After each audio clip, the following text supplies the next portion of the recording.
Allah subhanahu wa ta'ala nanyikira mu kusala as-salat nanyikira mu kukola buli kitibwa omulimu omuki ajja kufuna empeera y'eki yenna nanyikira mu kunoonya ilmu n'agamba nze teri darasa gye bagenda kuddamu kuteekateeka ba mukono darasa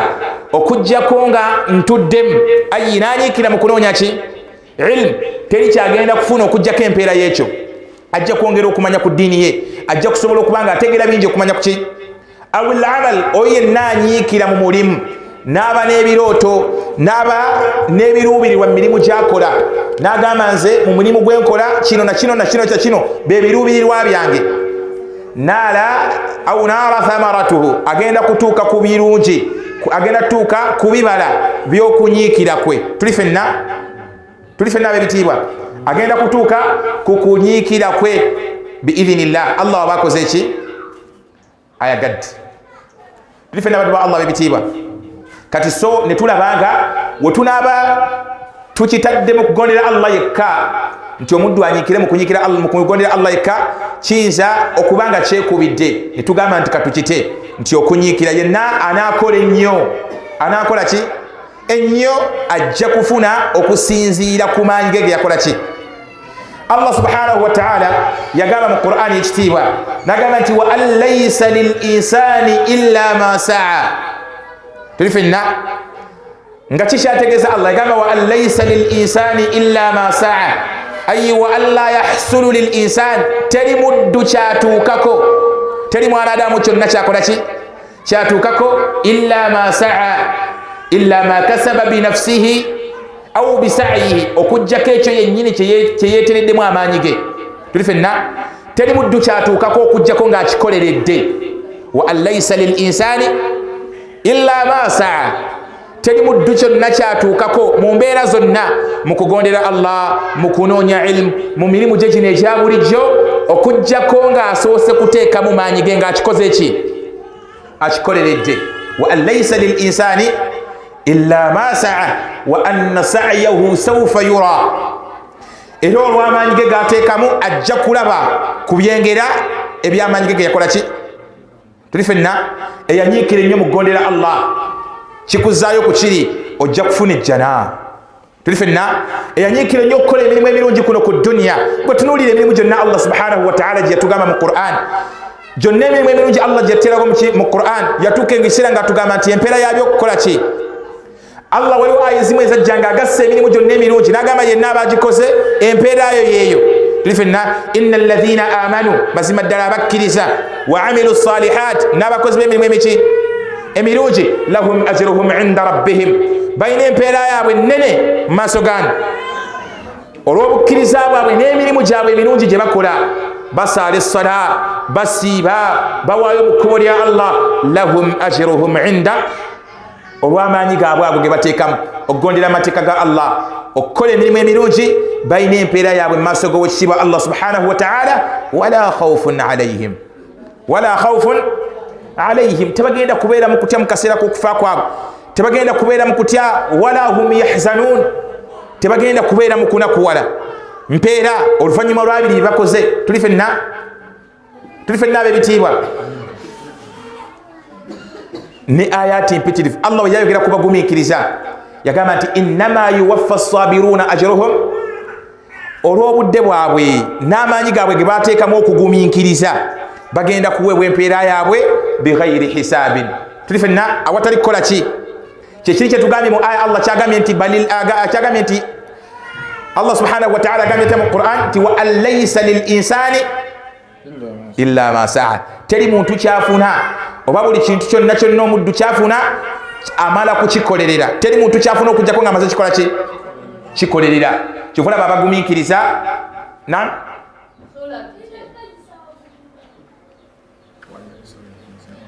bannange ekyo tetukiyita spoon feeding tukiyita tutya sheekh ekyo omuyizi omutuufu kati kano kankababuli baddu ba Allah b'ebitiibwa eyo suratu najim naye kambagambe omuyizi omutuufu omwalimu waba akuwadde aya obanga alina nayogera ku hadithi omuyizi omutuufu ajja okusoma genda onoonyereze hadithi eyo eriwa tuli fenna eyo suratu najim eyo suratu an-najim tuli fenna naye kiba kirungi nnyo si tetwagala nnyo kubawa byonna fenna kikuyambeko naawe ngazza okusoma eddiini ya Allah subhanahu wa ta'ala ogenda ononyereze aya eno eri mu ssuula ki naye nga suratu najm Allah subhanahu wa ta'ala nga tulaga nti buli muntu kyonna kyafuna ateekeddwa kumala kukikola ki kukikolerera tubadde ku nsonga y'emirimu emirungi Allah ayogedde ku bagumiikiriza mu Qur'an nagamba nti innama yuwaffa as-sabiruna ajruhum bighayri hisab abagumiikiriza abo empeera yaabwe bagenda kugifuna nga Allah takoze ki luvannyuma lwa kugumiikiriza nakano kakulu mu aya eno tukategeere teri muntu yenna asasulwa nga tannakola era bw'olaba ng'ofunye ekintu kyonna nga tokikoleredde manya nti essaawa yonna ojja kukisasulira yawmun min ayyam olunaku lugenda kujja mu nnaku osasulire ekyo kye wafuna nga tokikoze eki tuli fenna tumala kubikolerera byonna kyofulaba nejjana ya Allah subhanahu wa ta'ala yakukola ki yakukola kyofulaba Sheikh yatugambye nti ejjana emiryango gyayo miggule eri abo bonna abali serious kwani ku Allah ayi abakola emirimu gya Allah subhanahu wa ta'ala abanyiikira mu kugonderani Allah subhanahu wa ta'ala tuli fenna abanyiikira mu kugonderani Allah subhanahu wa ta'ala Allah abawa naye abasasulamu jana emiryango gy'ejjana miggule gye bali okubeera nga bagikola ki bagiyingira tuli fenna baddu ba Allah b'ebitiibwa yenna akkiriza Allah subhanahu wa ta'ala nakola emirimu emirungi Allah subhanahu wa ta'ala agenda kumuwaamu ejjana era aya waliwo aya eri mu suratu al-bayyina inna alladhina amanu wa amilu salihat tuli fenna bayina ki abo bonna abakola emirimu abakkiriza Allah subhanahu wa ta'ala ulaika hum khayru albariya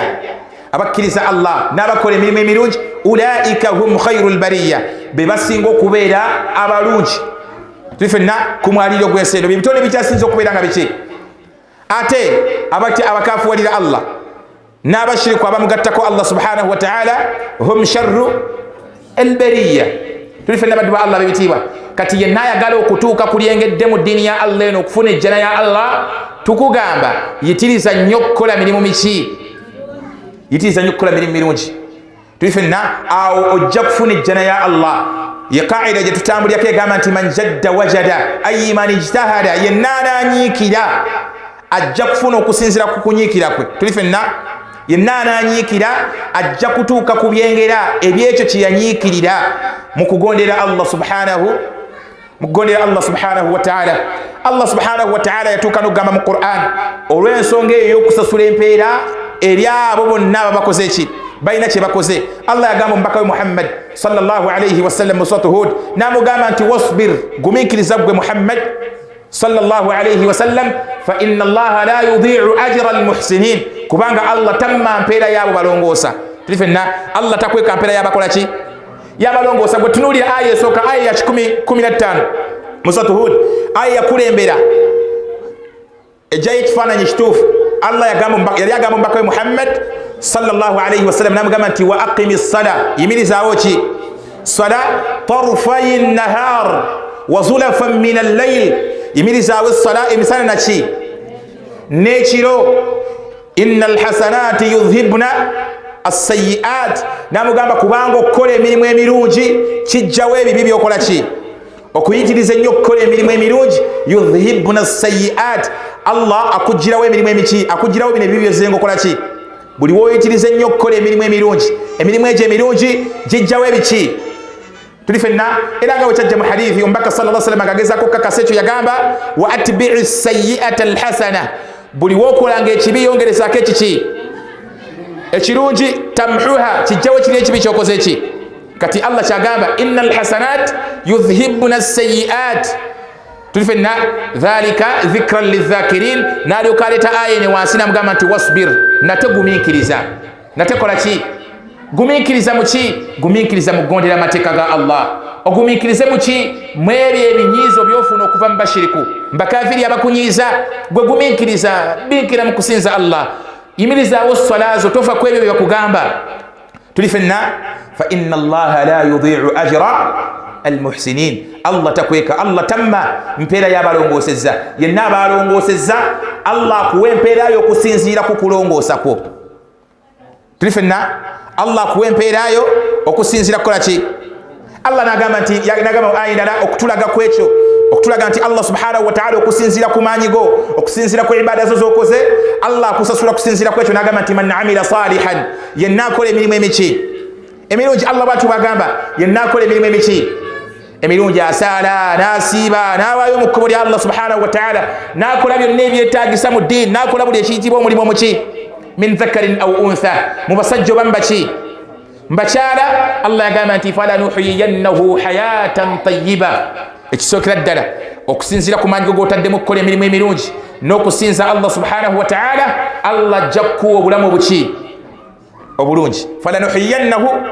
hayatan tayyiba Allah ajja kukuwangaza obulamu obuki walanajziyannahum bi ahsani ma kanu ya'malun Allah agamba tujja na kubasasula empeera yaabwe olw'egyo emirimu gye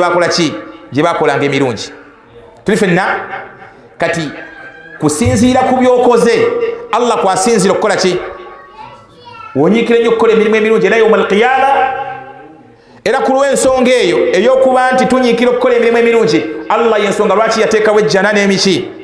n'omuliro ng'abaana bakoze emirimu emirungi abaana bakkiriza Allah ne basiramuka ne bakola emirimu emirungi ne banyiikira mu kugondera amateeka ga Allah waabwe tabaraka wa ta'ala Allah agenda bawaamu ki ejjana bonna abanajeema ne bakafuwaliya amateeka ga Allah ne bagaana okukkiriza Allah ne babbinkira mu kukola emirimu emikyamu bagenda kuweebwa empeera yaabwe nga ki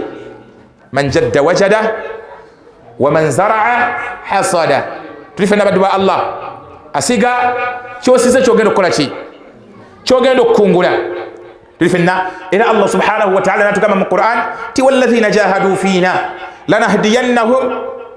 subulana bonna abananyiikira mummwe mu kugondera amateeka ga Allah ayyuha alladhina badhalu fikum ala ta'ati llah abo mummwe abananyiikira ennyo mu kugondera amateeka gani ga Allah subhanahu wa ta'ala lanahdiyannahum subulana Allah agamba lanahdiyahum subula alkhair Allah agenda kubaterereza agenda kubagondeza amakubo agabatuusa ku biki ku birungi tuli fenna Allah agenda kubagondeza amakubo agabatuusa ku biki ku birungi walladhina jahadu fina lanahdiyannahum subulana tuli fenna wa inna Allaha la ma'al muhsinin Allah ali wamu n'abakola ki n'abalongoosa abakola emirimu emirungi tuli fenna ba ibadur rahman kati buli wokola ennyo n'onyiikira okukola emirimu emirungi gwe swala nga gwe yeewuuyo okusiiba nga gwe yeewuuyo mu ramadaani eno nga buli ekiyitibwa omulimu omulungi wallahi gwe okikola nga bakikola ki tuli fenna naddala mu mwezi guno gwa ramadaani baddu ba Allah tunyiikire ennyo okukola emirimu emirungi mu guno omwezi gwaki mawsimul khairat abawalimu bwe baali boogera ku guno omwezi gwa ramadaani bagamba nti kaseera omuddu mwateekeddwa okukola emirimu emirungi ngwekuba kusaala nga gwojjumbira eswala nga teri swala ekola ki wekuba kusiiba kati era nga gwatayitibwako olunaku yadde n'olumu okujjako ng'osiibye tuli fenna wekuba kuwaayo mu kkubo lya Allah nga gwe yeewuuyo wekituuka kukusiibulula abasiibi nga gwasooka ng'ebyebiwagu bye ebyamenvu bye bisooka wano mu masjid ne bangi muffe ramadaani kuva wetandika lero tusiibye lwa 12 lero tusiiba lunaku lwa 10 naye nga teri yadde yali alidde ku maanyigo tebanywangako yadde kacupa k'amazzi koolese ku masjid wallahi tebalina kye baali basiibukiddeko kikyo naye nga naawe oyagala jjana baddu ba Allah b'ebitiibwa kana kaseera kakukola mirimu miki era yenna anaakola ennyo mu guno omwezi gwa ramadaani agenda kusasulwa nnyo nga ramadaani ekoze eki Allah empeera yagenda gikuwa nnyo tuli fenna okukola tawba tuyitirize nnyo okukola tawba mu mwezi guno gwa ramadaani abawalimu nga Sufyaani athawri alayhi rahmatu rabbul barriya weera yogera ku mwezi gwa ramadaani yagamba nti miqaatan li tawbati taibin kaseera kadde abaddu abanyiikira ennyo okwenenyeza Allah mwe beenenyeza ennyo ani Allah subhanahu wa ta'ala abaddu abeenenyeza Allah mwe basinga okwenenyeza ennyo Allah kati naawe akaseera katuuse kano binkira mu kunyenenyeza eryani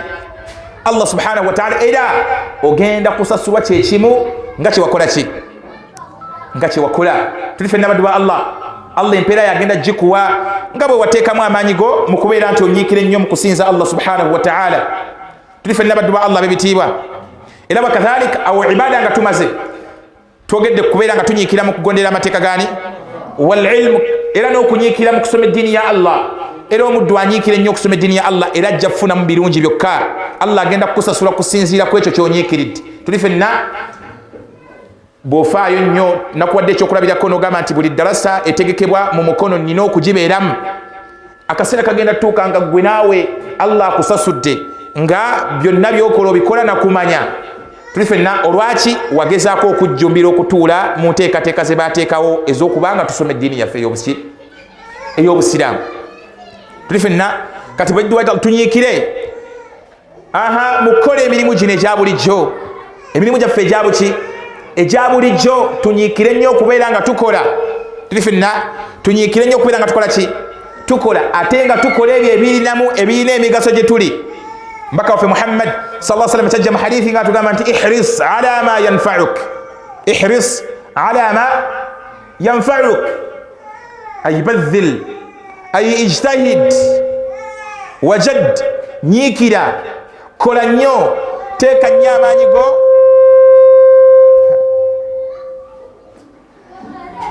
nyiikira, teeka nnyo amaanyi go mu ebyo bikola ki ebikugasa. ihris ala ma yanfa'uk, teeka nnyo amaanyi go mu ebyo bikola ki ebikugasa, imma mu kusinza Allah oba mu bino ebyaffe ebya buki ng'okifunamu omugaso, nga kirinamu omugaso ogudda gy'okola ki gy'oli nga gwe omuntu. N'ebimeka by'obeeramu Abdallah nga wallahi bisinga kubaamu kabi gy'oli, bisinga kubaamu kabi gy'okola ki gy'oli, nga temuli yadde omugaso ogudda gy'oli. Tuli ffenna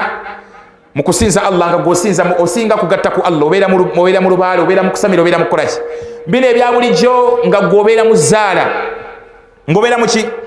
mu zzaala, abaana babeera mu betting, nga yalowooza ekyo kyekisinga okubaamu omugaso gy'ali, ti agenda kukola lumu, agenda kukuba jackpot, agenda kubeera mu kuyingiza mangu mangu, nga gwe wasalawo okubeera mu kubba. Tuli ffenna nga gw'olaba awo we wali akalungi gy'okola ki, naye nga ate wallahi fulan, wallahi musinga kubaamu kabi gy'okola ki gy'oli. ihris ala ma yanfa'ak, beera nnyo, amaanyi go gateeke nnyo, nyiikira nnyo, biikira nnyo mu kukola ebyo ebikola ki ebikugasa. Muganda wange ampuliriza, nyiikira nnyo mu kukola ebyo ebikola ki ebikugasa. Wasta'in billah, hadithi yagenda maaso nagamba nti era weesigamirani Allah mu kubeera nti osazeewo okutema amakubo ng'ogatemeramu ebyo ebikuyamba gwe ebigenda okuvaamu akalungi oluvannyuma lw'okubikola, nga tebigenda kuvaamu kabi oluvannyuma lw'okukola ki imma kuno ku nsooba kuki ku akhira w'omaliriza obbikola. Wasta'in billah, omale weesigamirani obanga wetaago al isti'ara ye talabul aun, obanga mbeera y'okwagala okusaba obuyambi, mbeera y'okwesigama ng'olina kye weetaaga, ista'in billah, weesigamirani Allah subhanahu wa ta'ala. Tuli ffenna era n'atugamba nti era olekeyo byonna ebitakuyamba, olekeyo byonna ebitakola ki ebitakuyamba. Bwatyo bwe yamaliza hadith, olekeyo byonna ebitakola ki ebitakuyamba, ebitagenda kukugasa, ebikutwalira obuddemu nga bugendera buki bwerere. Baddu ba Allah ab'ebitiibwa, nakano kanka bagambe ebimu ku bikyasinza okubeera ebikulu ennyo mu bulamu bwaffe buno obwensi, ke kaseera Allah kakyakuwadde. Fuba okulaba ng'onyiikira nnyo kukakozesa obuki obulungi, fuba olaba ng'okakozesa nnyo wallahi nga Allah subhanahu wa ta'ala tenakola ki, kuba bimu ku muntu wafa byasinga okwejjusa nga twesembesa aya ya Allah subhanahu wa ta'ala. Allah gye yagamba nti wa anfiqu mimma razaqnakum min qabli an ya'tiya ahadakum al-maut, muweeyo mwebu. Subhanallah, Sheikh obuzibu buva ku kitujjeko oba ogwe bweru anti tebazze. Sheikh wabaawo omugaso Sheikh ogw'okubawuliza nga tebayagadde kujja, kitubawuliza nga tebayagadde, abayagadde baabano wano Sheikh badde nsaba. Ffe byaffe si bya vibe Sheikh, byaffe si bya vibe, si bakiri bakadde bange, si bakiri Sheikh Lukman. Abatanze lwaki tubakaka, tusaba Allah akkiriza. Ate Sheikh Maulana kasita ayogera okyawukanyeko abamaliki ya Sheikh bakyawukanyeko abahanabila bagambye. Naam, kakati obuzibu buli sawundi eno kiva mu kugisembeza kumpi. Tuyinza okumaliza nga Sheikh kati tuyinza okumaliza nakano nga tufuna obufunyi musango Sheikh, abantu tubasibako byebatagala kuwulira, tubaliza nga tubibakaka, tubibakola ki nga tetudda mu kwoza misango. Allah basiime ya Rabbi. Nabi waffe Muhammad sallallahu alaihi wasallam atugambye ati ihris ala man yanfa'uk, fanyo teka nyama nyigo mwe bikola ki ebikugasa, wasta'in billah, erebbanga lyonna wesigamirani Allah subhanahu wa ta'ala, wala ta'jiz wala ta'jiz ay watruk 'anil kasal, watruk 'anil kasal, oleke byonna ebikola ki ebikugayaza, leka byonna ebikugayaza ebikufuula omugayavu, byotagenda kufunamu kalungi mu maaso gani ga Allah subhanahu wa ta'ala. Beera ng'obireka. Tubadde ku nsonga egamba nti bannange akadde kikulu, gwe Allah gwakyawadde ku kadde, beera nga kokozesa buki bulungi ng'okyali mulamu, akadde kentegeezaako ng'okyassa, kola nnyo emirimu emirungi wallahi, kuba byonna emirimu emirungi gikolebwa mulamu. Gwe tunuulira aja tubadde tutunulako omuntu Allah subhanahu wa ta'ala yagamba mu Qur'ani nti wa anfiqu mimma razaqnakum min qabli an ya'tiya ahadakum al-maut, beera ng'owaayo mu kkubo lya Allah mu ebyo Allah byakola ki byakuwa ng'akaseera k'okufa tekannaba kukola ki, fayaqula rabbi lawla akhartani ila ajalin qarib, afa agamba Allah ti ya rabbi owange gwe mulezi wange ani Allah subhanahu wa ta'ala, lawla akhartani ila ajalin qarib, singa onsembezaayo okufa kuno okukoleze ki okusembedde, asaba furusa, singa onsembezaayo ko Allah kukufa kuno okukoze ki, fa asaddaq, awulira nsaddakeko Allah, wa akum min as-salihin, mbereko mbaki akoleko ku mirimu emirungi, abeereko mu balongoofu abakola emirimu emiki emirungi, addeyo anyiikireko mu kusinza Allah, addeyo akoleko obudde bwe yayonoona abuteekeko mu ebyo ebimukola ki. Naye Allah agamba nti walan yuakhira Allahu nafsan idha jaa ajaluha, Allah tasembezaayo ajali ya muddu kaseba ngaekoze ki, takuwa kyasi yakumeka. Kati gwakyali omulamu Abdallah, nyiikira nnyo mu kusinzaani, akadde ko kakozese bulungi ng'okyakayina, akaseera kagenda tutuuka nga Allah akakoze ki. Abasinga okutegeera omugaso gw'akadde kano ng'era bejjusa nnyo beebo abali wansi, abali mu bitooke eyo wansi gye mwabateeka olunaku lwe mwabateekayo, wallahi abali ku bijja byewammwe be basinga okutegeera omugaso gw'akano akadde gwe kokola ki koyina, wallahi be basinga okutegeera obukulu bw'oswala, be basinga kati okutegeera obukulu bw'okusiiba, be basinga kati okutegeera obukulu obw'okukola buli akayitibwa omulimu omulungi nga gukusembeza eri Allah subhanahu wa ta'ala, wallahi naye tebakyalina kakisaako kadda kukola ki kubikola. Tuli ffenna nabo ekitobadde wa Allah bebitiibwa, Allah gwakyawadde kaseera nkusaba kakozese buki bulungi, kakozese mu kusinza Allah, olyoke ogenda otuuka mu kaseera kako okwejjusa nga tolina kyewejjusa, nga tolina kyokola ki kyewejjusa. Tuli ffenna nga tolina kyewejjusa, nga gwolimu ababaddu Allah subhanahu wa ta'ala beyogerako mu Qur'ani, basindikira malayika mu kaseera kaabwe okwokufa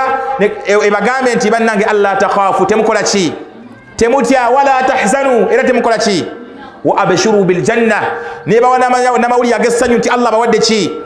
ejjana allati kuntum tu'adun, eyo eyabasuubizibwanga obwedda.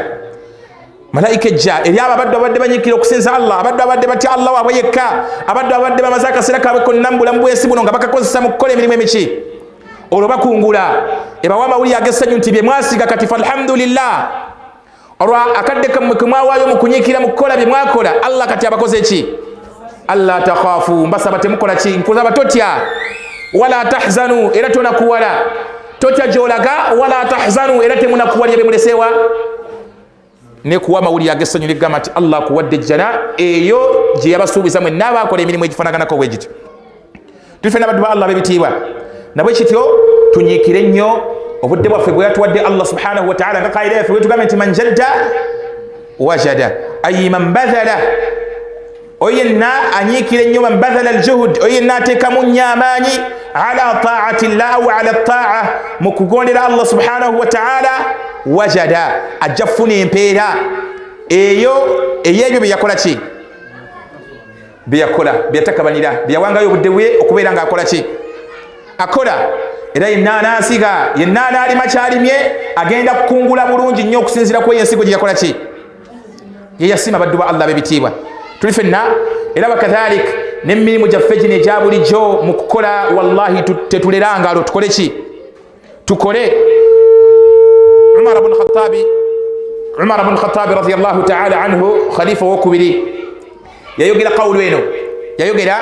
ebigambo bino n'agamba nti la yaqudanna ahadukum la yaqudanna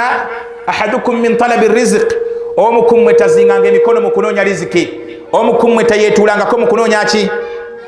la yaqudanna ahadukum min talabi rizq omukumwe tekamutandanga neyeetulako mu mbeera y'okunoonya ki mu kunoonya rizq fayaqul naatuulawo n'agamba nti allahumma rzuqni allahumma rzuquni nga gw'otuddaawo tovudde wakawuwo okanya kusaba allah ay allah kusaba ongabirire ay allah kusaba ongabirire waqad alima ate ng'akitegeera bulungi nnyo ng'akimanyi bulungi nnyo ti anna samaa nti mazima ddala eggulu eryo ng'akimanyi bulungi nti mazima ddala ki eggulu la tumtiru dhahaba wala fidda teritonyesa zaabu kaabe ki tuli fenna kawulu mugitegedde omukumwe teyeetulangako mu mbeera y'okunoonya riziki mu mbeera y'okunoonya ebirungi okuva eri allah ye neyeetulako awo n'agamba nti nze kansigale wakampanikire allah ogambe allahumma rzuquni ayi allah ngabirira ayi allah ngabirira ng'olinga agamba nti okuva mu ggulu watonnyayo sente zitonnya okuvaawa kyagambye nti waqad alima anna samaa la yumtiru au la tumtiru adhahaba wala fidda ng'ate omuddu akimanyi bulungi nti nnyo wallahi enkuba weetonnya etonyesa mazzi tetonyesangako ku zaabu kaabe ki ayi atulaga ki kukola tuli fenna togenda kufuna kalungi gwe atakoze ki atakoze togenda kufuna birungi gwe atabikoleredde wallahi sirna fi hatha zaman tubukeesezza ku makya ku mulembe gwaffe guno ogw'olwaleero nga twetaaga nnyo ebirungi bye tutakoze ki bye tutakoleredde osanga omuvubuka nga mbimu ku byayagala ayagala okwevuga naye omubuuza okukola mulimu ki agamba ayita ku mmotoka nagamba emmotoka yeyekiroto kyange lujja kuba lumuvuge kweyo emmotoka mubuuza okukola mulimu ki oyagala ejjana ya allah subhanahu wa taala era we basaba gwasooka okumiinisa saba allah tuwejjana allahumma amin gwasinga n'okulekaana naye abaffe byokola bikuweesa ejjana ya allah tuli fenna tutulangakawo okwezingako muganda wange ampuliriza nolowooza nti bigenda kukusanga wakoze ki wotudde manjadda wajada yenna anyiikira yafuna okusinzirako ebyakoze ki ejjana ya allah subhanahu wa taala yakukola ebirungi mu nsi muno byakusooka kukola ki byakusooka kukolerera tuli fenna umaru kyatugamba bunu khatabi radiyallahu taala anhu omu ku basahaba abaali tebasaaga agamba nti la yaqudanna ahadukum min talabi rizq omukumwe tekamutandanga nazinga emikono gye neyeetulako awo mu mbeera y'okunoonya ki ey'okunoonya riziki akanya kuwanikira allah allahumma rzuquni waqad alima anna min assama ng'ate akimanyi bulungi nnyo nti n'okuva mu ki mu ggulu la yumtiru dhahaba wala fidda tetonnyayo kuva mu ggulu temutonnyamu kuvaamu ki temuvaamu zaabu kaabe ki kaabe feeza sente teziva mu ggulu muganda wange ampuliriza situka ogende okole ki okole tuli fenna baddu ba allah bebitiibwa imamu shafii rahimahullahu taala era naye mulimu gwe gumu mu nsonga yemu ey'okutulaga nti bannange tukole nnyo okusinziira ku byokoze allah kwasinziira okukola ki okuwa empeera yonna gyakuwadde imamu shafii rahimahullahu taala yagamba nti yaqdiru lkad tuktasibu almaali yagamba subhanallah yagamba nti biqadri alkaddi tuktasibu almaali biqadri alkaddi tuktasibu almaali okusinziira ku maanyi go g'otaddemu allah kwasinziira okukusitula kusinziira ku maanyi omuddu gakoze ki allah kwasinziira okumuwa ebifo byawa biqadri alkaddi tuktasibu almaali mu maanyi g'otaddemu okusinziira ku maanyi g'okoze ki g'otaddemu allah kwasinziira okukola ki n'agamba nti man talaba alula yenna ayagala okubeera owa waggulu sahara layali ekiro teyeebaka tuli fenna atunula kiro kiramba man talaba alula sahara layali yenna ayagala okubeera obulungi ayagala okubeera owa waggulu otulo otuveeko otulo tukole ki wakadhalika n'ayagala ejjana allah yagamba omubaka we muhammad sallallahu alayhi wa sallam okusembeza embeera yemu namugamba nti qumi layla njagala olabe allah agamba mbaka muhammad sallallahu alayhi wa sallam nti qumi layla illa qalila yimirirako ekiro osaale niwankubadde kaki katono uli akatono keyamugamba nisfahu aw inqusu minhu qalila kitundutundu kyakiro oba se kyo ku kitundutundu kyekiro kendezako kaki katini olya man talaba alula sahara al-layal anoonya okubeera owa waggulu takola ki teyebaka imma mu maaso ga Allah oba kuno kuki ku nsi gwe tunuulira abeetaaga obukulembeze kuno ku dduniya abeetaaga obuki twalinga wano mu mbeera ez'akalulu naye nga wallahi abakulembeze bo tebeebakanga batuulanga bufuufu kiro nga basala magezi butya bagenda okukola ki okubeera obulungi gwe tunuulira abagagga tunuulira abaki abagagga omugagga otuula n'omugagga n'akunyumiza n'akugamba yo mu kiro yeebaka essaawa mmeka abaffe ku ssente ze balina kyali badde kyabagezi gye bali okubanga beebaka essaawa bbiri tuli fenna naye gwe abdallah neddaako ekuyitako neddaako ekola ki ekuyitako bakoonako bukoonyi bamala kukoonako kirisekalokumaani wallahi bamala kukoonako okuzuukuka olina akasomero gy'osomesa ne ku mulimu otuuka leeti ne ku mulimu otuuka ki leeti bangi muffe tubeera mu nkaana na bakama baffe bannange mukeereeko bannange mukeereeko bannange mukeereeko tonnaba bulungi naye n'okwebaka weebaka ki kyagambye nti biqadri lkadd imamu shafii agamba nti okusinziira ku maanyi go gossaamu tuktasibu lmaali allah kwasinzira okuwa ebifo ebyawaggulu waman talaba alula yenna yeetaaga okubeera obulungi sahara layal otulo tuveeko fulani otulo tukole ki oba owuliranga oyagala jjana ya allah weebake katono weebake kaki kumi layla illa qalila kumi layla illa qalila yimirirako ekiro niwankubadde katini nisfahu au inqusu minhu qalila imma kitundutundu kya kiro kiramba kimale ng'oli ku allah wo oba se kyo ku kitundu kyekiro kendeezako kaki namugamba nti auzid alaihi warattili lqur'ana tartila ate bwomala okuyimirira tokomaawo yongerezaako osome ku kitabo kyani kya allah subhanahu wa taala tuli fenna tuyinza okutunuulira wano nga netusandika okwebuuza kuba tudde wano olwaleero ibada ki gyokola mu kiro nga tugenda obbalabalamu ibada gyokola mu kiro ogikola mu mwezi gwa ramadhani gokka ate yesola ya tarawih ate nga n'olumu naye osalako zosobodde n'ofuluma n'okola ki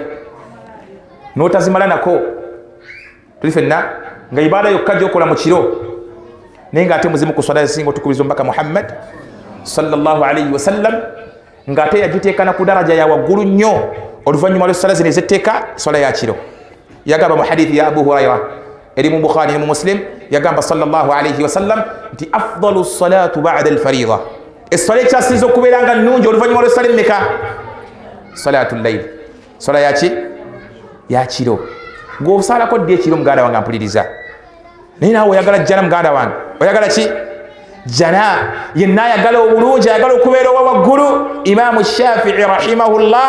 akugambye nti sahra allayal ekiro basula batunula bannange ekiro basula bakola ki batunula imamu bunu alqayim rahimahullahu taala naye ku nsonga yemu yagamba aljazau min jinsi alamal empeera y'omuntu yenna gyafuna kisinziira ku mulimu gwakoze ki gwakoze aljazau min jinsi alamal kusinziira ku mulimu gwokoze allah kwasinziira okuwa empeera tuli fenna sheikh tusaisa okulaba okusinziira ku mulimu omwanadamu gwakoze tuli fenna aljaza empeera min jinsi alamal esinziira ku mulimu gwokoze eki era abawaayo otulo twabwe ne batusaddaka ne bayimirira ne basinza allah era empeera yabwe allah agera gibawanga nnene tuli fenna allah agera gibawanga ki nga nnene gwe tunuulira mu bino ebyensi omuddu akola ennyo bukeera ku makyanga ku mulimu gwe bakuzizza akola nnyo buli wamu yeewuuyo bakama be kye bamugamba kyakola ki bukeera ku makyanga gwe bakuzizza mu maki madaala lwakukola nnyo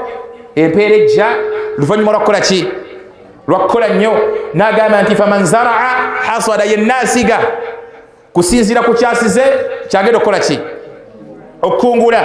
n'agamba nti waman jahada wajadda ate yenna anyiikira nassaamu amaanyi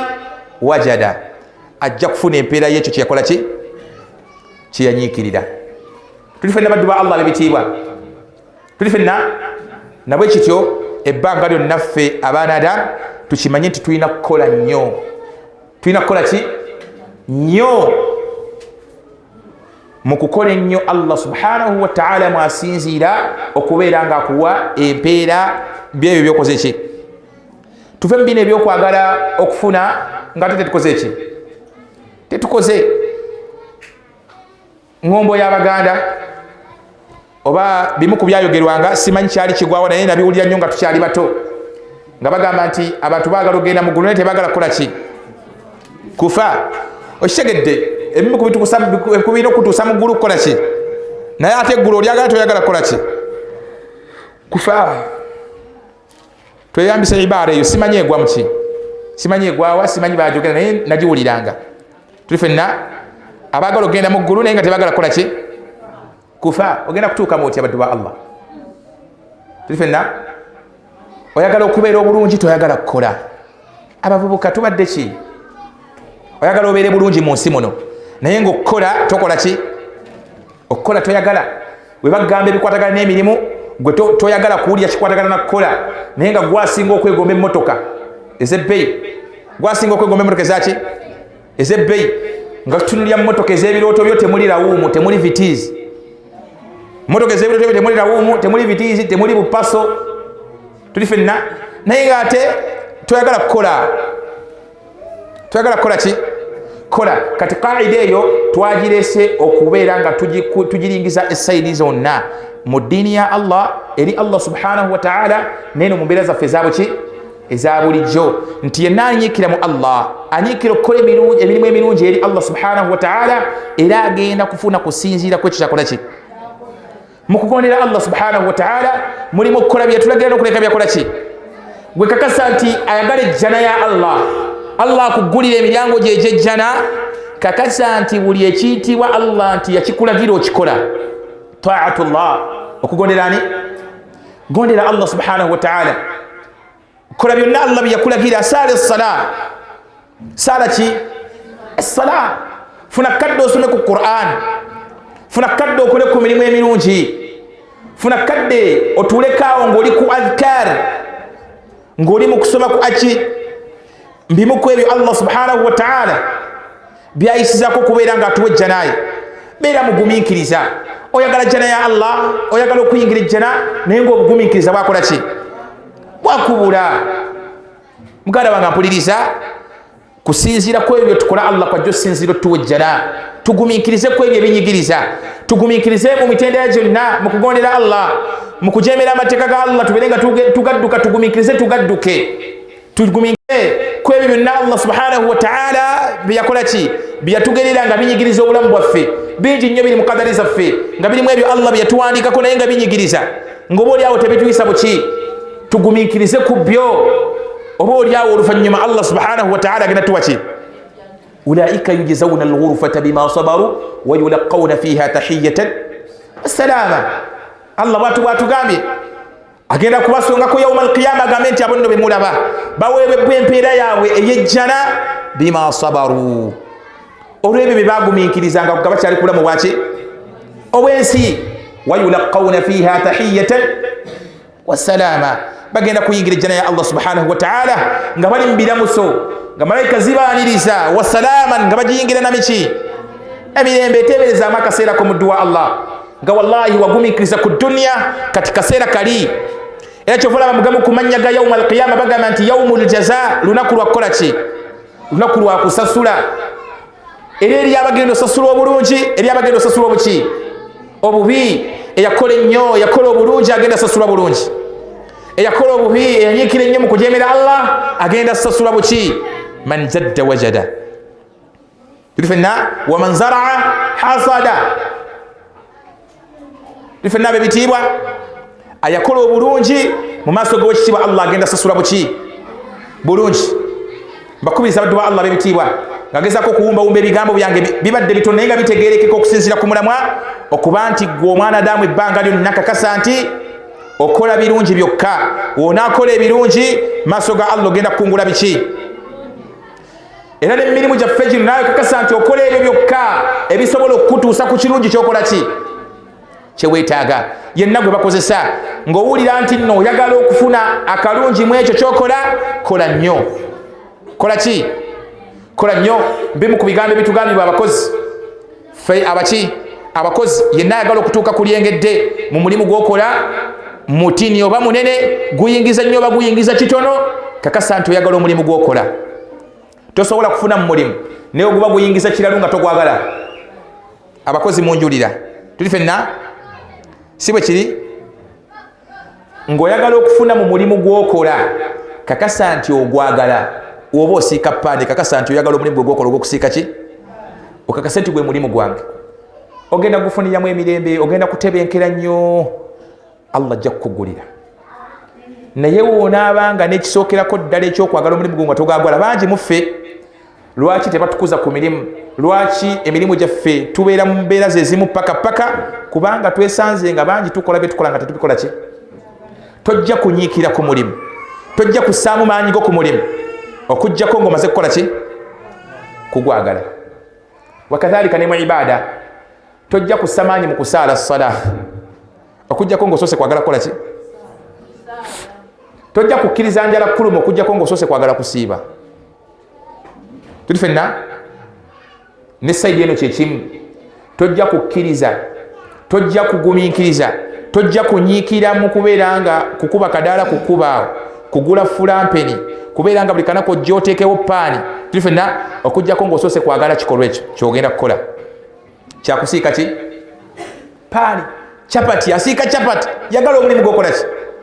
Wona agwagala ojja kukola nnyo. Tuli fenna tojja kwebaka, tojja kukola ki? Tojja kwebaka. Zijja kuwera ssaawa 10 ogambe nyinayo bakasitoma abatwala abaana ku masomero ku makya. Okere ku makya ogende mumpewo, ogulewo, otandike okusiika ebyokulya. Tuli fenna naye atayagala gwakola mulimu gwakola bebo boolaba nga batuuka ku mirimu gy'abakama baabwe n'atuuka ssaawa 7 naye nga naye ayagala kumusasula. Mulimu gwe gukuwa ssente muganda wange. Tuli fenna olugira webamutema ku musaala gwe ate nga ayomba, ate nga akola ki? Ayomba. Toyagala kukeera kugenda kukola. Ogenda ku mulimu gwo niwankubadde gugwo ogenda ssaawa 4, omulimu ogugwo ogenda ssaawa 4 naye olugira nga bakasitoma babuze. Toyagala mulimu gwokola. Yenna ayagala okufuna mu kintu kyonna ofune okunyiikira mu kyo, otandike okubeera ng'okikola na mutima gumu, ofunemu ekisinga okubeera nga kyekirungi. Tugambye akanyomero akasooka kwagala kino kyokola ki? Twagala emirimu gyaffe baddu ba Allah. Yagala essala, yagala okusiiba, tosobola kuwaayo nga toyagala kuwaayo. Entandikwa y'okukola kwagala kyokola ki? Kyokola. Ataaweeyo atayagala kuwaayo ne bw'omusomera aya 8 n'oleeta ebigambo by'abawalimu ebiwera 7 oba ebiwera 7 n'omusomera hadisi za Nabi Muhammad sallallahu alaihi wasallam 10 mmeka? 10 mmeka? Ajagamba ono nga tayagala kukola ki? Naye omuntu ayagala okuwaayo ne oba tosomye aya, ne oba tolese ebigambo by'abawalimu, ne oba tosomye hadisi ajja kukola ki? Ajja kuwaayo. Twagale emirimu gye tukola kijja kutuwaliriza okubeera nga tukola ki? Tuli fenna okubeera nga tukola tussaamu amaanyi mu kugikola ki? Ye kaida yaffe eyo gye tutambulizaako olwaleero oba ibaara yaffe gye tutambulizaako ebigambo byaffe olwaleero nti man jadda wajada wa man zaraa. Tuli fenna ng'etegeeza ki? Nti ayi man badhala aljuhud, yenna assaamu amaanyi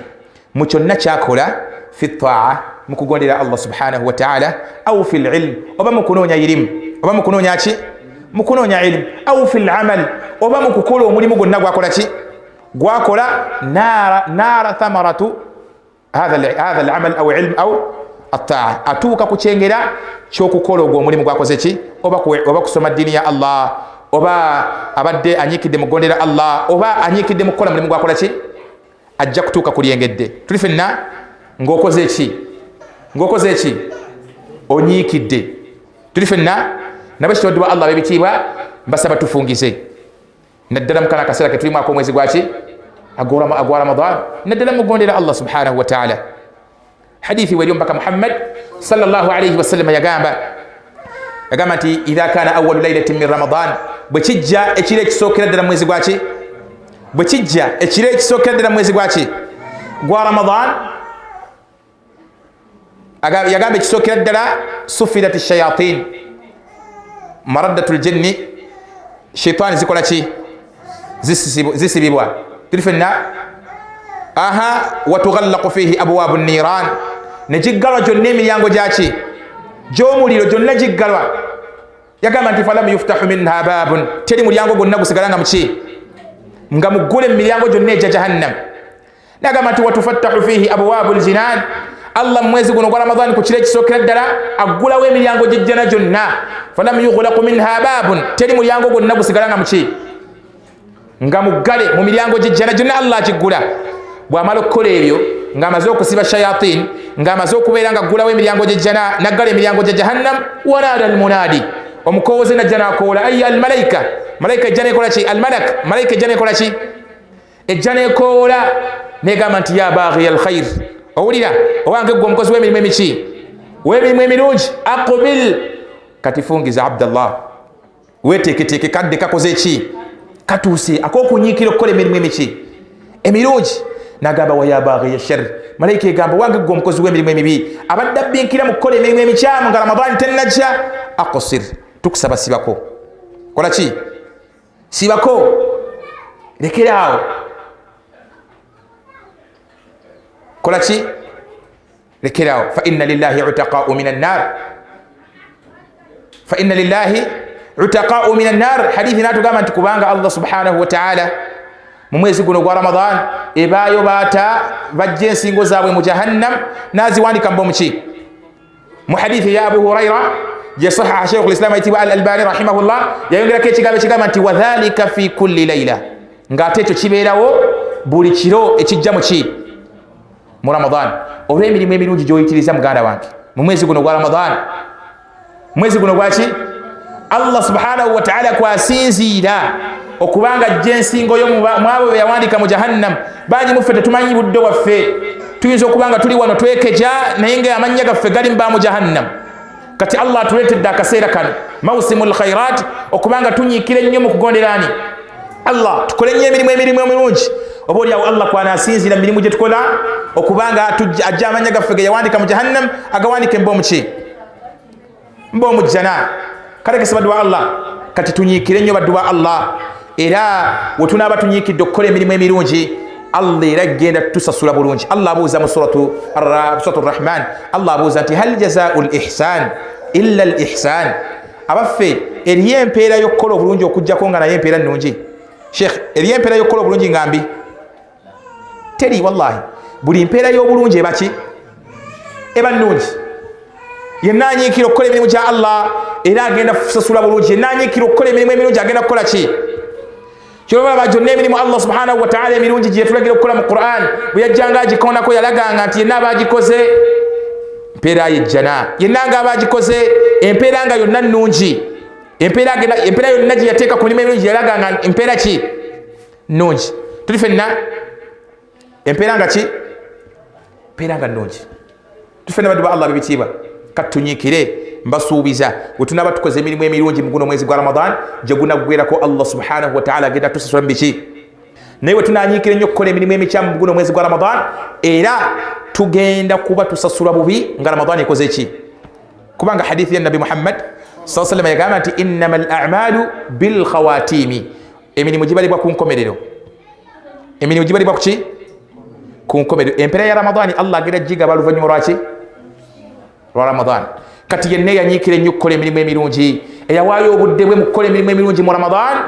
allah subhanahu wa ta'ala agenda kukusasula bulungi bokka nga ramadan ekoze eki nga ramadan ekoze eki ewedde nafuulikira ebigambo byange baddu ba allah bebitiibwa mbagamba ekigambo kino nti tunyiikire ennyo okukola obuki tugenda sasula buki esayidi zombi ku sayidi ya allah ne sayidi yaffe ngabaki nga fasadi yaffe ngabaki ng'abantu ba bulijjo bino ebyaffe ebya bulijjo tunyiikire tujja kufuna buki ekyokubiri yenna eyeetaaga okubeera obulungi mu nsi muno ng'owulire olina kye weetaaga era esayidi zombi nga ibnu lqayim nga imamu shafii rahimahullah bwagambye rahimahullahu taala nga bwagambye weerekereza otulo weerekereza otuki otulo weebaka ekitono fulani ogenda kwebaka otulo tukutame ng'oli mu kabbuli awo singa twalifunangayo akadde akogerako n'abaafa twanditegedde kye bayitamu twanditegedde kyebakola ki kye bayitamu wallahi singa tufunako akadde singa allah yatuwa chance eyo okubanga tufunako omunakasha n'abo abatusookayo mu ttaka twanditegedde nti bannange kyebaliko si kiki twanditegedde nti kyetulina kino kya bbeeyi bannange otulo tutulekera tukendeze ku tulo tukendeze ku ki ku tulo oyagala kubeera bulungi mu maaso ga Allah kendeeza ku ki oyagala kubeera bulungi mu nsi muno kendeeza ku tulo Abdallah teweebaka nnyo omuntu yenna anaagaggawala tumulabiramu ebyo ng'onaabe kasita olabanga weebaka nnyo manya gw'obugagga gwe n'obugagga muli muti mwayawula weweesanga nga gwe n'otulo muli muti manya gwe n'obugagga muli mutya livenna kaibala kakaira mukategedde ako igwe mu nsi muno weweekanga nga gwe n'otulo temuteŋŋana kakasa nti gwe n'obugagga mwayawula mukadde wange okategedde sheekh buli weesanga nga oyagala nnyo otulo tosobola kufuna birungi muganda wange kuba obudde bwe weebaseemu tolina kyosobola bukoleramu eyeebase olaba ne Allah yagamba ne kalamu ye ewummula tawandikibwako kirungi yadde ekiki ekibi kati gwe oyagala okukulaakulanira enkulaakulana nayo tulo onoonya nkulaakulana kyokka osinga kukola ki tuli fenna osinga kwebaka wallahi at least nyinza nokuwa amagezi ninga matisi kale tunna mukusibera ko kusima oba oli awo Allah ayinza oba oli awo omaze okukola ibada ngolaba okoye okusinza okoze ku ibada ogikozeeko kale essimu yo kale giwa obudde beerako ku ssimu yeeyo oba oli awo Allah ayinza okuyisizaawo n'ogwa ku ekyo ekiyinza Allah kyayinza oyisizako okukyusa obuki obulamu naye twebaka bannange twebaka nga ate tetuli buki tetuli bulungi nze nina omugagga omu gwe mmanyi nina omugagga omu gwe nkola ki n'ennamba ye naye osobola okubanga olina vidiyo gy'opositinze ku ssaawa nga mukaaga ogw'ekiro wallahi ng'ogisindise mu whatsapp groups ogenda okulaba nga azze naakomentinga najja mu inbox nekama sheekh mwe bali kusomesa wano naye nga ssaawa ziri mukaaga musanvu naye nga omusajja wallahi mugagga musajja muki mugagga nogamba ikatiika lyono okitegedde kyenza kugamba sheekh abadde wano seeka ono abadde wano seeka sheekh waffe abamitani seeka kimera atugambye saawa mukaaga ekiro abeera asomesa baddu abeera asomesa baki abasinga netweredga talina mukyala tuli fenna abasinga talina mpulidde nga bagamba abakyala bagambye tuli fenna olwokuwulira nti sheekh abeera asomesa paka saawa muki sigamba nti saawa bina tetubeere ku ibaada emu yokka eriyo n'ebirala ebyokukola ibaada za Allah ki nyingi ez'okutuukiriza tuli fenna wallahi abaddu gye bali sheekh nga tebeebaka nga tebakola ki nga tebeebaka nze sheekh kimera oyo muwaako obujulizi si mubeera yakumuwaana nze tusinkana naye awo ku Paris Corner awo nali nva mu darusa ya Australia wallahi ng'ayimiridde alikodinga audio amugamba ekigambo oba yali amusomesa Quran wallahi ng'amutereeza tuli fenna ng'amutereeza kati nga onalikodinga audio ngamba kati kigambo kiri maghdubi tuli fenna nga alaga ali mu kuba atambula ssaawa zaali 3 ziyingira 4 naye nga atambula akola ki tafuddeeyo ku risiki oba essimu ye bagisika oba essimu ye bagibba ye ng'asaze okukola ekyo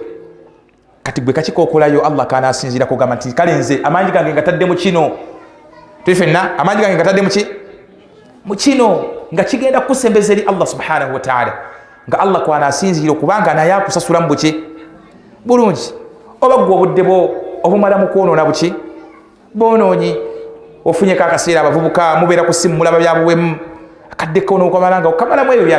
bitagenda kukuyamba mu maaso ga Allah subhanahu wa ta'ala tuli fenna abaddu ba Allah bebitiibwa nabo kityo nfundikira ebigambo byange nga mbagamba okubeera nga ebbanga lyonna amaanyi gaffe tugasse mu kulongoosa tugasse mu kukola ki mu kulongoosa essayidi zombi ewa Allah ne kuki ne ku nsi bwe tunaakola ennyo mu mbeera ezifaanaganako bwe zityo oba oli awo Allah subhanahu wa ta'ala naye agenda kutusasula mu buki agenda kutusasula mu buki bulungi ekigambo kyange kyesembyayo nga Sheikh Abdul Hamid Wajja kuba byebigambo ebyo sigenda kwongerako kirala ku mulamu ogwo biidhinillah sigenda kwongerako kiki kirala ku mulamu ogwo ebyo byasaanye okuyitiriza ennyo mu Ramadani eno gye tulimu omusibi byasaanye okuyitiriza ennyo muki mu Ramadan biri ebintu biri nga 3 ebibiri mbyogeddeko ekimu sikyogeddeeko. Ekisookera ddala kuyitiriza nnyo okukola mirimu miki. Ekyokubiri kuyitiriza nnyo okukola tawuba. Kuyitiriza nnyo okukola ki? Kakasa nti buli olunaku oluyita weenenyeza nnyo eri ani? Eri Allah subhanahu wa ta'ala. Kuba ye Allah subhanahu wa ta'ala musonyi era muki? Musaasizi. Mugamu ku mannya ga Ramadani bagamba shahrul maghfira. Eri Allah mwezi gwa kusonyiwa. Allah mwezi gwasinga okusonyiramu abaki? Abaddu abawanika gyali bamwetondera Allah olw'ensobi zonna ze baali bakulembeza. Tuli ffenna olw'ensobi ze baali bakoze ki? Ze bakulembeza. Twenenyeze nnyo Allah mu kaseera kano. Wanikanga nnyo emikono okole tawuba mu maaso g'owekitiibwa Allah subhanahu wa ta'ala. Kuba amazambi ge wali okoze. Kuba abaddu ba Allah ab'ebitiibwa kyesinga okutegeera kuffa abaddu tusobya Allah. Tusobya ani? Allah tumusobya laylan wa nahara. Kiro na miki? Na misana sirra wa alaniya. Mukyama na muki? Ne mu lwatu aliman wa jahila. Nga tumanyi nga tetukola ki? Nga tetumanyi. Kati akaseera kakano katuuse Allah mwasinga okusonyiira. Kati wanika Allah mugambe byonna nabikusobya bingi mu byombi manyi osobola n'obimumenyera. Nayenda ku muwala wa gundi nakola ku bwenzi Allah nakola ku kiro nabba ku gundi nakola bwenti nafera nasibanga betting nakola bwenti mpumuzzaamu wa Ramadan. Naye ay Allah nkusaba obinsonyiwe byonna ebyo byenkumenyedde Allah byemmanyi nebye simanyi Allah nkimanyi gyebiri. Allah nkusaba obeere ngaokola ki? Onsonyiwa. Kadde kano kakwenenyezaamu eri Allah. Kyofalaba ekigambo kya Imamu Sufyan ath-Thawri kyenjogeddeko yagamba nti kana kadde miqatan li tawbati taibin. Abaddu abanyiikivu mu kwenenyeza Allah mwe basinga okuwanikira Allah mikono. Yamugamba ay Allah tukusaba tukole ki? Otusonyiwe. Hatta waliwo ne hadith yajja mu Sunan Tirmidhi ne Sunan Abu Dawud mbaka Muhammad sallallahu alaihi wasallam yagamba nti ennyindo y'omwanadamu erwale kookolo rahima anfun. Ennyindo y'omwanadamu erwale ki? Kookolo. Ayi kikolimo kiba kikolimo ekyo nabbi aba kukolimi nabbi yakolimira buli mwanadamu yenna Ramadani gwesangawo nga muki? Nga mulamu negenda nemulekawo nga muki? Nga mulamu naye nga Allah tamusonyiye. Ebyo nabbi yakolanga Ramadani tenabakola ki? Tuli ffenna ennyindo y'omwanadamu erwale kookolo ali wansi w'ekikolimo kya Allah subhanahu wa ta'ala. Allah mugobe mu kusaasira kwe ebbanga lyamala Ramadani nemulekawo nga mulamu naye nga Allah tamusonyiye mazambi ge yakulembezanga Ramadani tenabakola ki? Gwe tunuulira hadithi ezajja ez'emirundi ebiri ezetusinga okumanya obulungi eziraga bimu ku mwanadamu byakola mu kisiibo Allah n'asinzirako okumusonyiwa. Yagamba nabbi sallallahu alayhi wa sallam nti man saama Ramadana omuddu yenna asiba omwezi gwaki? Imanan ng'asibye na kukkiriza wahtisaban na kusuubira mpeera ye kuva eri ani? Ghufira lahu ma taqaddama min dhanbihi. Allah musonyiwa byonna byakulembeza. Kati nga lwaki gwe Allah takukolimira? Olwokubanga omwezi guweddeko nga tokoze eki? Tosonyiyibwa. Allah asonyiwa abasiibi na kusiiba. Gwe siiba kimu ng'osiiba ku lwa Allah ng'okisuubira nti empeera y'okusiiba ogenda gisanga mu maaso ga Allah, Allah ajja kukusonyiwa. Tuli ffenna endala hadith yagamba man qaama Ramadana omuddu yenna ayimirira omwezi gwaki? Gwa Ramadan imanan wahtisaba ng'ayimiridde na kukkiriza iman ng'ayimirira ku lwa Allah wahtisaban na kusuubira mpeera ye kuva eri ani? Ghufira lahu ma taqaddama min dhanbihi. Allah musonyiwa amazambi gonna ge yakulembeza na kuyimirira buyimirizi sala ya tarawih. Tuli ffenna kati lwaki nabbi abatokolimira gwe Ramadani gwaleseewo nga Allah takusonyiye? Ng'ebyo ebikulu ebibiri nga tetunaba nagenda nakyakwenenya ng'ebyo ebikulu ebimeka Allah tayisirizaako kusonyiwa. Tuyimirire mu tarawih n'ebirala n'okuyitiriza ennyo okukola tawuba. Allah atusonyiwe. Allah atukole ki? Allah atusonyiwe baddu ba Allah. Gwe tofa ku zambiri wali okoze ddene oba ki? Oba ttono. Inna Allaha yaghfiru dhunuba. Wanikira Allah ajja kukusonyiwa. Ekibwa kibulamu tawuba yokka. Allah abigamba nabbi wa Muhammad sallallahu alayhi wasallam abigamba abantu ba umma ye n'amugamba nti qul ya ibadiya alladhina asrafu ala anfusihim la taqnatu min rahmatillah. Gamba abantu ba umma yo, gamba abaddu bange gwe Muhammad sallallahu alayhi wasallam nti la taqnatu min rahmatillah. Tebakutukawo ssuubi na kusuubira kusaasira kwani? Abaddu abo abayitiridde okwonoona ku mitima gyabwe, abaddu abayitiridde okwonoona nga gwolaba buli zambi wali olikozeeko. Wallahi wali okoze ku buli zambi lyonna, wali obbyeko, wali oyenzeeko, wali buli zambi nga wali olikozeeko. Nga experience gy'olina mu bwenzi nga abawala otunuulira abatunuulire n'otegeera kati ono ali bw'ati, ono ali bw'ati, ono ali atya. Ffenna gamba kati abakyala abaddugavu babeera bwe bati, abakyala ab'enkobogo babeera bwe bati, abakyala abeeru babeera bwe bati omukyala ow'omutwe ogwo omuwanvu abakyala abalina emitwe emiwanvu babeera bwe bati nga gwe watuuka ekiseera olw'obwenzi bw'okoze ng'olina experience efaanaganako kati n'otuuka ekiseera n'ogwamamanyi n'ogamba nti ze baffe ku bukugu bwe nninamu bwenzi Allah asobola okunsonyiwa nze kati mmwe Allah bagamba la taqnatu min rahmatillah temukutukawo kusuubira kusaasira kwani la tayasu min rahmatillah Allah subhanahu wa ta'ala yaghfiru dhunuba jami'a asonyiwa amazambi ekiba kibulamu kimu kumuwanikira buwanikizi tuli fenna tuwanikire Allah mu Ramadani eno ajja kubeera nga tukola ki atusonyiwa tuwanikire Allah tumugambe Allah twakusobye Allah hadithi weriya Abi Musa al-Ash'ari radiyallahu ta'ala anhu yagamba nti inna Allah yabsutu yadahu bil-layl liyatuba musii'a an-nahar Allah yanjuluza omukono gwe ekiro nga lwaki liyatuba musii'a an-nahar okubeera nga asonyiwa bonna abasobezza emisana tufenna okubeera nga asonyiwa bonna abasobezza emiki wayabsutu yadahu bin-nahar wakadhalika n'emisana era Allah yanjuluza omukono gwe emisana liyatuba musii'a al-layl okubanga asonyiwa abo bonna abasobezza ekiki ekiro abanenenya emisana olw'ebyo byonna bye basobezza ekiro tuli fenna baddu ba Allah bebitiibwa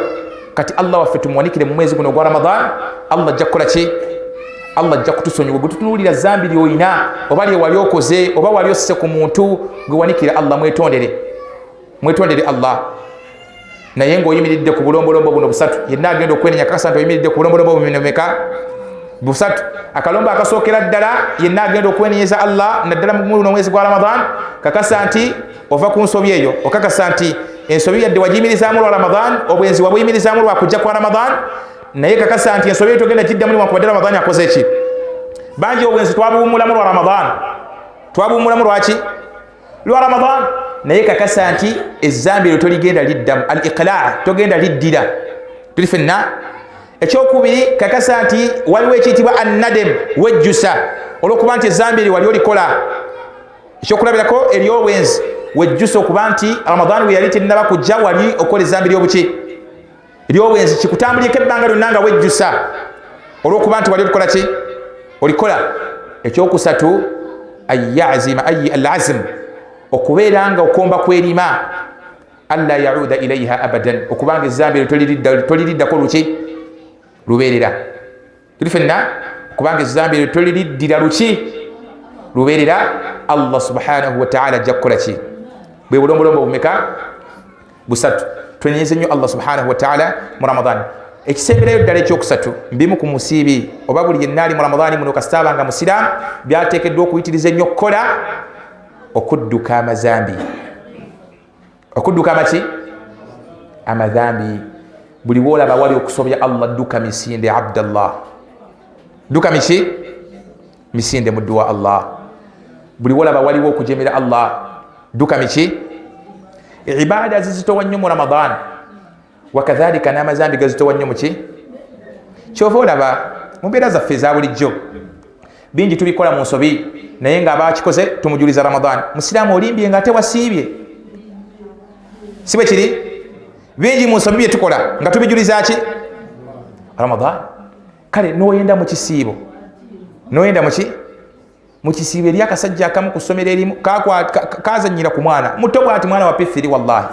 mu Ramadan naye ffenna nga tugamba fulani mu Ramadan tuli ffenna muki mu Ramadan nga tulinga abagamba nti nno kale amazambi mu Ramadani gabeera manene mu Ramadani wagenda ne gafuuka amaki amatono kale kyandibadde kya bbeyi sonyiwalira kale ku Ramadan sonyiwalira kuki ku Ramadan tudduka amazambi baddu ba Allah bebitiibwa amazambi tukakole ki tugadduke oludduka olwannamaddala awali obubbi dduka gwabadde mu zzaala kola ki dduka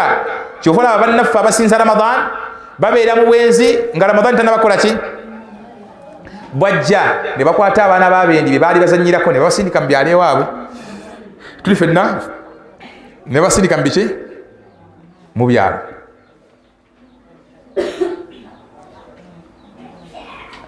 simanyi oba ababetingi baava mu betingi nga Ramadan azze sikibwa